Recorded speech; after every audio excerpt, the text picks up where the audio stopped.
Muito boa noite, amigas e amigos do Oração Ação. Nossa disciplina, nosso ponto de encontro, nosso grupo de estudos, a partir de um livro fantástico, de um livro especial. Com especial não quero dizer que seja melhor do que o Evangelho, melhor do que a Torá, o Antigo Testamento, melhor que Hermes Trismegisto, os Upanishads, o Alcorão, mas está nesse nível, está nesse grupo, porque as revelações não competem entre si. É como se você tivesse que responder qual o ensino mais importante, aquele que é dado na educação infantil, no ensino fundamental, no ensino médio ou no ensino superior. Se você tem alguma noção de um processo de ensino, você teria que falar que a cada ciclo corresponde um aprendizado e que todos eles são muito importantes para aquele ciclo. Não é assim? Por quê? Como competir? Absolutamente lógico. Tudo tem um sentido e um sentido fundamental, interessante, essencial. Essencial que nós não compitamos entre as revelações, entre os pastores, entre os oradores, entre os padres, entre as seitas ou entre as religiões. Porque elas são religiões, elas são feitas para religar. Tragédia é transformar o que veio para religar em separações, apartações, guerras. Que essa tragédia não se repita mais em nossas vidas. Muito bem, hoje, aliás, já há algum tempo, temos estudado o capítulo 8, Lei do Progresso, da terceira parte de O Livro dos Espíritos. Hoje, iremos terminar o capítulo com o estudo do papel do Espiritismo. Qual é o papel da revelação dos Espíritos dentro do projeto de Deus? Como compreender o momento, o tempo e o papel do Espiritismo na expansão das criaturas. Vamos lá? Pergunta 800. Olha só como nós já estamos avançados, não é? Kardec pergunta assim: não é de temer que o Espiritismo não consiga triunfar sobre a indiferença e sobre o apego às coisas materiais que caracterizam a humanidade? O que vocês acham disso? Conseguirá o Espiritismo triunfar e fazer a humanidade finalmente expandir-se espiritualmente? Vejamos a resposta dos Espíritos.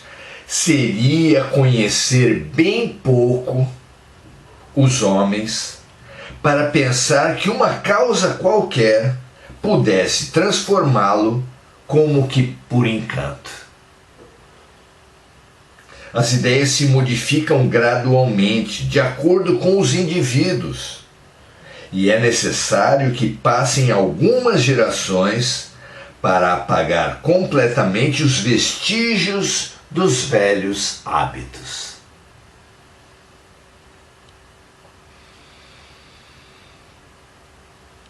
Algumas gerações. E continuam os Espíritos. Portanto, a transformação só pode acontecer com o tempo, de forma gradual e progressiva. A cada geração, uma parte da verdade aparece e o Espiritismo vem revelá-la inteiramente. Já havia o próprio Jesus dito que o Consolador prometido iria revelar toda a verdade. Aqui os Espíritos confirmam, dizendo que o Espiritismo vem revelar a verdade inteiramente. Mas qualquer estudioso poderia e deveria perguntar como pode o Espiritismo revelar toda a verdade se o próprio Cristo diz que mais tinha a nos dizer, mas que não pôde pela dureza dos nossos corações. A resposta é necessária, mas é clara. Nada que tenha materialidade, e todos os profetas, os luminares, o Cristo, teve materialidade, teve o seu corpo espiritual.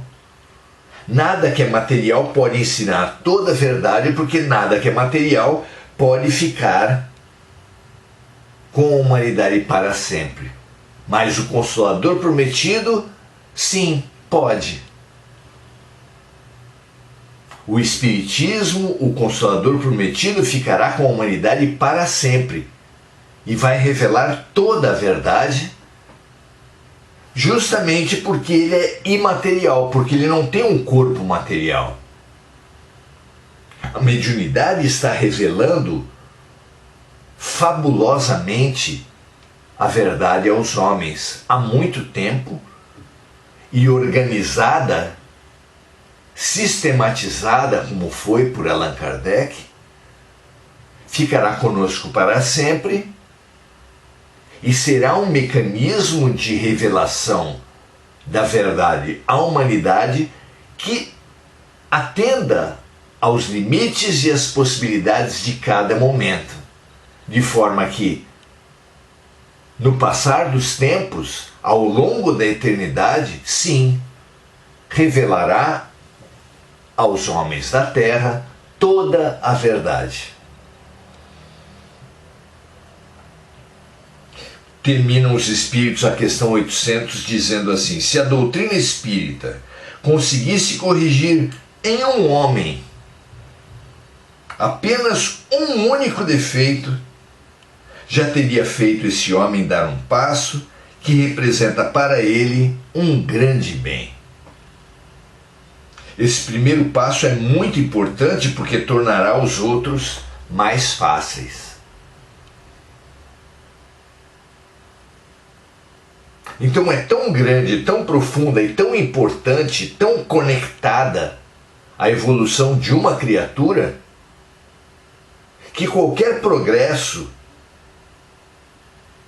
que se estimule, qualquer progresso que essa criatura conquiste, porque o progresso das criaturas é obra delas mesmas, ainda que revelações, livros, luminares possam estimular, a tarefa da evolução é pessoal e intransferível. Mas, ao mesmo tempo, traz um efeito multiplicador, um efeito de luz que atinge todos à sua volta, que se multiplica nas relações, nas criaturas, por toda parte. Então, o Espiritismo, como todas as revelações, tem limitações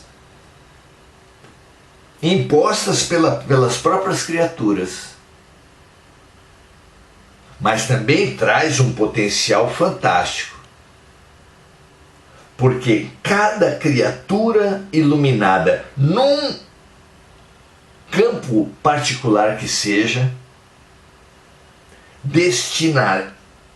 destinará esse progresso a todas as outras, porque ao longo da eternidade, ao longo das múltiplas vidas, essa ferramenta a mais, essa evolução a mais conquistada, irá necessariamente se multiplicar nas relações, no trabalho, nos aprendizados que essa criatura tiver pela frente. Realismo, mais fé raciocinada, mais perspectiva de eternidade, nos trazem a certeza de que toda pequena evolução conquistada será multiplicada num verdadeiro milagre de multiplicação para milhões, bilhões de seres. E assim seja com todos nós, não é? Questão 801. Por que somente agora os Espíritos vêm nos transmitir os seus ensinamentos? Por que não fizeram isso antes? Bom, em primeiro lugar, lembremos que a mediunidade está com a humanidade dentro dos limites de cada pessoa e de cada coletividade, desde que a criatura humana está na Terra.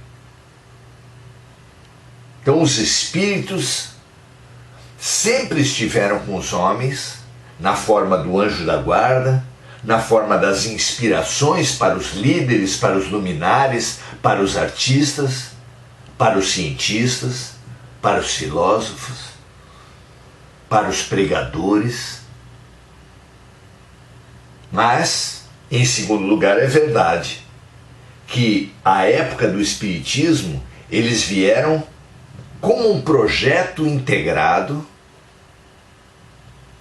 proveniente de todas as culturas e nacionalidades e com potencial de fertilizar, de estimular a toda a humanidade. Por que só naquele momento? A resposta dos Espíritos vem assim: não se ensina a uma criança o que se ensina a um adulto. E não se dá a um recém-nascido um alimento que ele não possa digerir. Cada coisa tem o seu tempo. Os Espíritos ensinaram muitas coisas que os homens não compreenderam ou adulteraram, mas que podem compreender agora, porque já estão em condições. Então, como dissemos, os Espíritos vêm ensinando através da inspiração, através dos insights, através dos sonhos, há muito tempo. A Bíblia dá testemunho de inúmeras influências espirituais na vida dos indivíduos e das coletividades. Mas os Espíritos ensinaram muitas coisas que os homens não compreenderam ou adulteraram, mas que podem compreender agora, porque já estão em condições. E mesmo assim, trazida essa revelação no século XVIII, no século XIX, também o Espiritismo sofreu muita incompreensão, muita perseguição, muita limitação pela própria crueza, pelo próprio egoísmo dos homens. Termina os Espíritos, a questão 801. Por meio dos seus ensinamentos, mesmo incompletos, os Espíritos têm preparado o terreno para receber a semente que hoje vai frutificar. Então, há um encadeamento, por exemplo, entre a revelação de Moisés, dos profetas, de Jesus e do Espiritismo. Nada é solto, nada é desintegrado. Só a visão fragmentada, egocêntrica do homem é que pode fazer supor isso. A olhos vistos, as revelações se completam, se integram num grande projeto pedagógico, num fabuloso processo de cura, na escola e no hospital de Deus.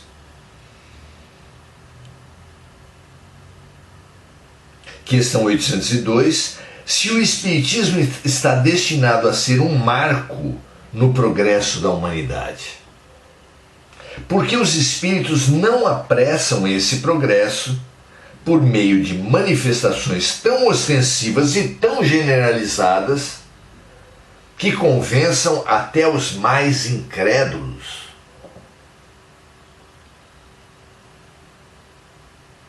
E os espíritos respondem: desejam milagres? Deus os espalha em abundância no caminho dos homens, e mesmo assim ainda existem aqueles que insistem em negá-lo.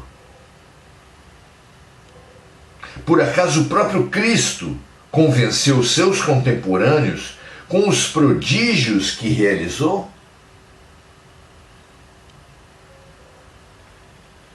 Ainda hoje, não existem homens que negam os fatos mais evidentes, mesmo que ocorram diante dos seus olhos.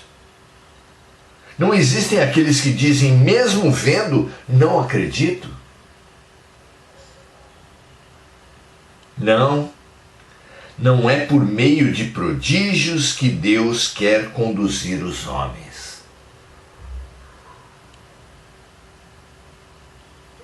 Em sua bondade, Ele quer deixar que os homens tenham o mérito de se convencerem pela razão.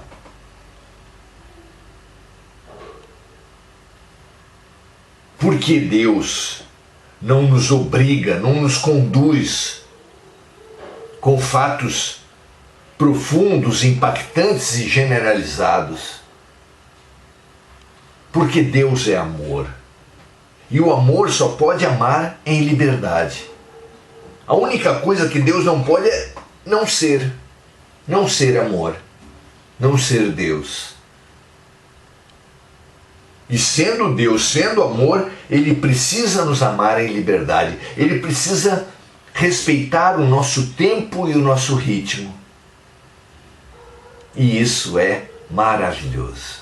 Como é maravilhoso o processo educativo nas escolas, como é maravilhoso o processo educativo nas famílias, exatamente pelo respeito que todos os adultos devem ter com as crianças, exatamente pelo respeito que Deus, que o amor precisa ter com todas as criaturas. Aceitando e considerando o tempo de cada um de nós e dispondo os fatos, as situações, os estímulos, as lições, os remédios, de acordo com o estágio de cada criatura. Mas isso torna lento o processo.